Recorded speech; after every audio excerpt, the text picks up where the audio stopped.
Bienvenidos, queridos hermanos, con ustedes su hermano en Cristo, Jaime Cárdenas, en esta programación 15 minutos con la Biblia, porque desconocer las Escrituras es desconocer a Jesucristo. Empezamos en el nombre del Padre, del Hijo y del Espíritu Santo. Amén. Señor Jesucristo, te queremos dar las gracias por todo lo que nos das. Alabamos y bendecimos tu nombre, Señor. Te rogamos por todos aquellos, Señor, que estuvieron en las clases y quizás ahora no han podido estar. Por aquellos que han continuado desde el comienzo, Señor, para que les sigas dando un entendimiento, un amor a las Sagradas Escrituras, para repasar toda la Biblia un día, si Dios permite. Te pedimos, Señor, por aquellos que han entrado por primera vez al canal, para que abran su corazón y tu palabra les toque, Señor. Te rogamos, Señor, por todos aquellos que el día de mañana lleguen a ver estos videos y se cautiven con tu palabra, Señor. Te pido que me des palabras de claridad, de entendimiento. Enséñanos a discernir las Sagradas Escrituras y aplicarlas en nuestra vida diaria, Señor. Todo esto te lo pido por la intercesión de nuestra Madre Santísima, en el nombre del Padre, del Hijo y del Espíritu Santo. Amén. Pues continuamos, mis hermanos, con Segunda de Macabeos, capítulo 9. Por ese entonces, Antíoco estaba regresando muy humillado de las regiones de Persia, pues había ido a una ciudad llamada Persépolis, y como intentara robar al templo y someter la ciudad, la muchedumbre se amotinó. Los habitantes del lugar tomaron las armas y derrotaron a Antíoco, el que se retiró sin gloria. Cuando estaba en la región de Ecbataná, se enteró de lo que había ocurrido con Nicanor y con el ejército de Timoteo. Loco de rabia, pensó hacer pagar a los judíos la audacia de los que lo habían obligado a ir. Ordenó pues al conductor de su carro que continuara sin parar para llegar lo más pronto posible. Pero la venganza del cielo le perseguía, pues en su orgullo había dicho: en cuanto llegue a Jerusalén, convertiré esa ciudad en la tumba de los judíos. Pero el Señor Dios de Israel, que lo ve todo, lo castigó con una llaga incurable y horrible a la vista. No acababa aún de pronunciar esas palabras cuando contrajo un malestar en los intestinos, sin esperanza de curación, con agudos dolores al vientre. Era eso muy justo, porque había desgarrado las entrañas de otros en medio de suplicios crueles e increíbles.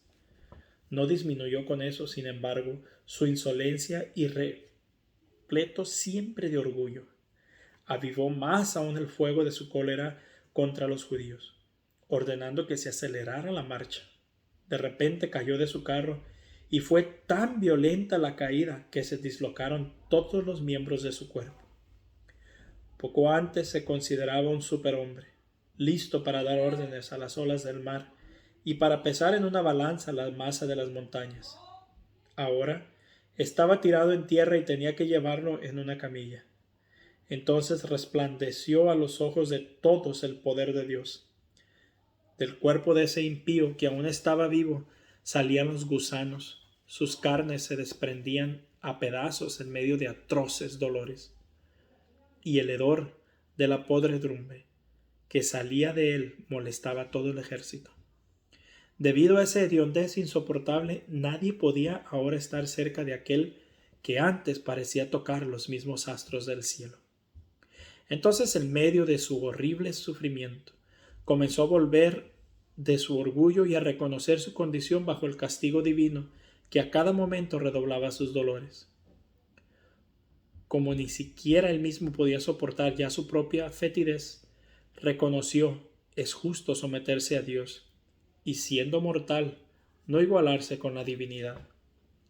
Ese hombre impuro hizo entonces un voto al Señor que ya no tenía piedad de él.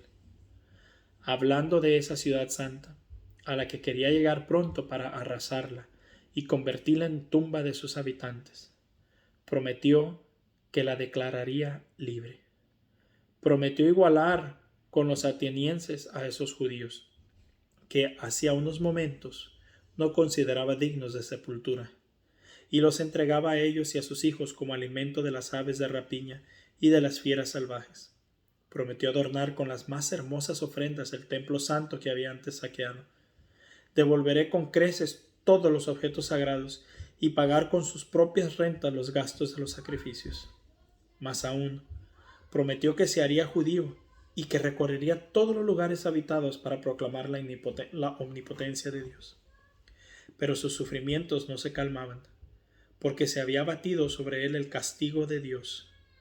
Entonces, viéndose en esa situación desesperada, escribió a los judíos esta carta, que más parecía una súplica y que estaba redactada así: El rey y general Antíoco saluda a los judíos, sus excelentes ciudadanos, y les desea salud y felicidad perfectas.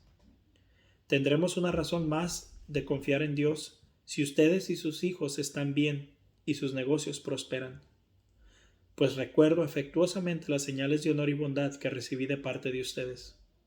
Al regresar de las regiones de Persia, he contraído una cruel enfermedad. Por eso he creído conveniente preocuparme del futuro de ustedes en todo. No es que desespere de mi situación, pues aún tengo esperanza de salir de esta enfermedad, sino que pienso en mi padre que designaba a su sucesor cuando salía de expedición a las provincias lejanas. Él quería que en ese caso de una desgracia imprevista o de una mala noticia, la gente del reino no quedara desconcertada, sino que supiera a quién le correspondería el gobierno. También me doy cuenta de que los príncipes establecidos sobre las fronteras del reino están atisbando la ocasión y están al acecho de todo lo que pueda ocurrir. Por eso he designado como rey a mi hijo Antíoco. Más de una vez, cuando tuve que ir a las provincias lejanas, lo he recomendado a la mayoría de ustedes y le he escrito respecto de ustedes la carta reproducida más abajo. Les pido, pues, y les suplico que se acuerden de los beneficios que han recibido de mí, todos ustedes o algunos en particular, y que sigan siendo benevolentes conmigo y con mi hijo. Estoy cierto que él continuará con moderación y humanidad mi política respecto a ustedes, y que se mostrará benigno con ustedes. Así fue como ese asesino, ese blasfemo, pasó por terribles sufrimientos, tal como se lo había hecho experimentar a otros, antes de morir de una muerte miserable en una tierra extraña en medio de las montañas. Filipo, su compañero de infancia, ordenó que trasladaran su cuerpo. Luego se refugió en Egipto al lado de Ptolomeo Filometor, porque temía al joven Antíoco. Segunda de Macabeos, capítulo 10. Macabeo y sus compañeros, con la ayuda del Señor, recuperaron el templo y la ciudad. Destruyeron los altares levantados por los extranjeros en las plazas, como también los recintos sagrados. Después de haber purificado el templo, hicieron un nuevo altar, y después de sacar fuego del pedernal, ofrecieron sacrificios. Luego de 2 años de interrupción, hicieron humear el incienso, encendieron las lámparas y depositaron en la mesa los panes de la proporción. Enseguida, postrados y tendidos en el suelo, le rogaron al Señor que no los dejase más caer en esas desgracias. Le pedían que si volvía a pecar los corrigiera, como es debido, pero que no les entregase más a naciones impías y bárbaras. El templo fue purificado el mismo día en que había sido profanado por los paganos. Esto es el 25 del mes de Casleo. Se celebró jubilosamente las fiestas durante 8 días, como se hace en los días de las tiendas. Podían recordar que hasta hace poco tiempo se había celebrado la fiesta de las tiendas en las montañas, escondiéndose en cavernas como animales salvajes.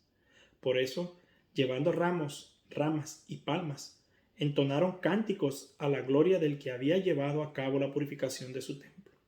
Después de una declaración pública y de una votación, decidieron que toda la nación judía celebraría anualmente esos mismos días. Acabando de decir cuál fue el fin de Antíoco, llamado Epífanes, hablaremos ahora de Antíoco Eupator, el hijo de ese rey impío, resumiendo las desgracias ocasionadas por las guerras. Después de haber heredado el reino, Antíoco Eupator puso al frente de sus asuntos a un tal Lisias, al que también nombró general supremo de Celesyria y Fenicia. Ahí sucedió a Ptolomeo, llamado Macrón. Ese hombre trataba de solucionar los problemas de los judíos de una manera pacífica. Incluso había sido el primero en reparar con justicia las injusticias cometidas con los judíos.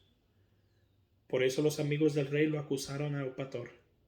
Oía a cada rato que lo llamaban traidor. Le criticaban que hubiera abandonado Chipre, la que le había sido confiada por Filometor, y que se hubiera pasado al lado de Antíoco Epifanes. Viendo que no podía más desempeñar su cargo con honor, se envenenó. Gorgias, que fue nombrado general en la misma región, mantenía mercenarios con los que hostigaba a los judíos. Al mismo tiempo, los idumeos, que poseían fortalezas bien ubicadas, no dejaban de molestar a los judíos. Acogían a los que habían sido expulsados de Jerusalén y hacían todo para prolongar las hostilidades. Macabeo y sus hombres hicieron rogativas públicas. Le pidieron a Dios que se pusiera de su lado y luego se lanzaron al ataque de las fortalezas de los idumeos. En medio de un violento combate se adueñaron de esas posiciones. Después de haber hecho retroceder a todos los que combatían en las murallas, luego degollaron a cuantos caían en sus manos, matando al menos 20,000. 9,000 se habían refugiado en torres bien fortificadas y provistas de todo lo necesario para resistir un sitio. Macabeo dejó ahí a Simón y a José, como también a Zaqueo y a sus compañeros, en número suficiente para mantener asedio, y él partió a combatir a donde era más urgente. Pero los hombres de Simón, por amor al dinero, se dejaron sobornar por algunos de los que estaban en las torres. Dejaron escapar a cierto número por 70,000 dracmas. En cuanto se enteró Macabeo de lo que había pasado, reunió a los jefes del pueblo y acusó a esos hombres que habían vendido a sus hermanos y que habían dejado escapar a sus enemigos por dinero. Mandó ejecutar a esos traidores y se apoderó luego de las 2 torres. Tuvo pleno éxito con las armas en la mano y dio muerte a esas 2 fortalezas a más de 20,000 hombres. Mientras tanto, Timoteo, que había sido vencido anteriormente por los judíos, regresó. Había reclutado numerosas tropas extranjeras, entre ellas una numerosa caballería que venía de Asia, y pensaba apoderarse de Judea por las armas. Cuando se aproximaba, Macabeo y sus hombres se vistieron de saco para suplicarle a Dios y se echaron polvo en la cabeza. Se postraron al pie del altar, pidiendo al Señor que les demostrara su bondad, haciéndose el enemigo de sus enemigos y al adversario de sus adversarios, tal como la ley lo dice. Terminada su oración, tomaron sus armas y avanzaron bastante lejos de la ciudad. Cuando llegaron cerca del enemigo, tomaron posiciones. Cuando el sol apenas acababa de salir, ambos bandos se lanzaron al ataque. Unos contaban para obtener el éxito y la victoria con su valentía, pero sobre todo con la ayuda del Señor. Los otros no tenían más guía que su pasión. En lo mejor de la refriega, los enemigos vieron que venían del cielo 5,000 hombres, magníficamente montados en caballo con riendas de oro, los que avanzaban al frente de los judíos. Pusieron a Macabeo en medio de ellos y, protegiéndolo con sus armaduras, lo volvían invulnerable. Al mismo tiempo lanzaba a los enemigos flechas y rayos, y estos, enceguecidos y aterrorizados, salían huyendo para todas partes. Murieron 20,500 y 600 de caballería. Timoteo, por su parte, se refugió en una plaza llamada Gazara, una importante fortaleza cuyo general se llamaba Quereas. Llenos de entusiasmo, Macabeo y sus hombres sitiaron la fortaleza durante 4 días. Los que estaban dentro, contando con la solidez de sus defensas, pronunciaban toda clase de blasfemias y palabras que no se pueden repetir. Al inicio del 5.º día, 20 jóvenes del ejército de Macabeo, furiosos por esas blasfemias, se lanzaron contra la muralla con gran valentía y golpearon salvajemente a todos los que cayeron en sus manos. Los otros atacaron también a los sitiados, tomándolos por la espada, y prendieron fuego a las torres. Encendieron hogueras, donde fueron quemados vivos los que habían blasfemado. Otros rompieron las puertas y le abrieron un boquete al resto del ejército que se apoderó de la ciudad. A Timoteo, que se había escondido en una cisterna, lo degollaron junto con su hermano Quereas y Apolofane. Cuando terminaron, bendijeron al Señor con himnos y cantos de acción de gracias, porque acababan de conceder a Israel un gran favor al otorgarle la victoria. Palabra de Dios. Te alabamos, Señor. Mis hermanos, mientras leía este pasaje sobre este rey, meditaba en aquellas personas que están sufriendo amargamente, en aquellas personas que están pasando por dificultades muy duras, enfermedades, problemas, muertes, divorcios, cosas que les han herido verdaderamente. Y cómo uno les habla de Dios y no creen. A mí me han llegado a decir, tú lo quieres arreglar todo con Dios. Pues claro, ¿con quién más? Si no los arreglamos las cosas con Dios, no se van a arreglar sin Dios. Pero a lo que voy es de que hay gente que sufre depresiones, ansiedades, tendencias suicidas, bipolaridad, falta de sueño. Y les explicas y les explicas y les explicas que con Dios todo eso se puede ir. Que no ocupas de pastillas ni medicinas, no ocupas pasártela drogado para que eso se controle. Basta con entregarle la vida a Cristo y hacer un cambio de vida de verdad, en todo el sentido de la palabra. Arrepentirnos de nuestros pecados, reconocer a Jesucristo, ahora sí como dicen los protestantes, reconocer a Jesucristo como mi único Señor y Redentor, el único Señor de mi vida. Entregarle mi vida por completo y hacer de este día en adelante lo mejor de mis capacidades para servirle. Pero el que sufre y no cree en Dios hace exactamente lo mismo que este rey. Más bien ardió más su cólera, ardió más su dolor. Y muchas personas se convierten ya demasiado tarde. ¿Y por qué decimos demasiado tarde? No es porque para Dios alguna vez sea tarde, porque nunca es tarde para convertirse a Dios. Pero yo meditaba en este rey. Se convirtió demasiado tarde porque a pesar de que se arrepintió y a pesar de que él ya había convertido su corazón, aún así murió, porque ya se habían hecho grandes daños en su vida. Y a veces así nos pasa. Nos podremos arrepentir, pero si es demasiado tarde, es en el sentido de que ya hicimos mucho daño. Yo puedo decirles que yo me convertí demasiado tarde. Yo llegué a marcar personas por toda su vida con el daño que yo causé, con aquellas palabras hirientes, aquellos actos, aquellos errores como ser humano, por no haber conocido de Cristo. Y les he traicionado, les he engañado en mi pasado, que quisiera regresar atrás, pero no puedo, ya es demasiado tarde.